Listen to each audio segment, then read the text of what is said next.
अस्सलाम वालेकुम नाज़रीन, आप देख रहे हैं HND न्यूज़। मैं हूं आपके साथ आतिफा बलोच। नाज़रीन, खबर शामिल करते हैं हारूनाबाद से। HND न्यूज़ के इंचार्ज नुमाइंदगान गुलाम महजुद्दीन की रिपोर्ट के मुताबिक हारूनाबाद में मामूली लड़ाई पर नौजवान को फायरिंग करके शदीद जख्मी कर दिया गया। रेस्क्यू टीम ने इब्तदाई तिबी इमदाद के बाद अस्पताल मुंतकिल कर दिया। हालत खतरे से बाहर है।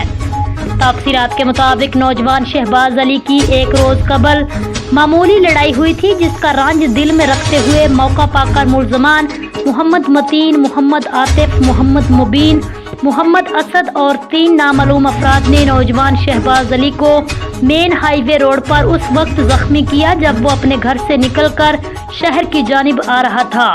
इतला मिलने पर रेस्क्यू 1112 ने मौका पर पहुंचकर जख्मी नौजवान शहबाज अली को इब्तदाई तिबी इमदाद के बाद अस्पताल मुंतकिल कर दिया।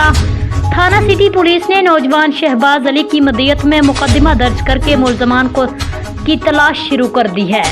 अब तक के लिए इतना ही। मजीद खबरों के लिए आप देखते रहिए HND न्यूज़।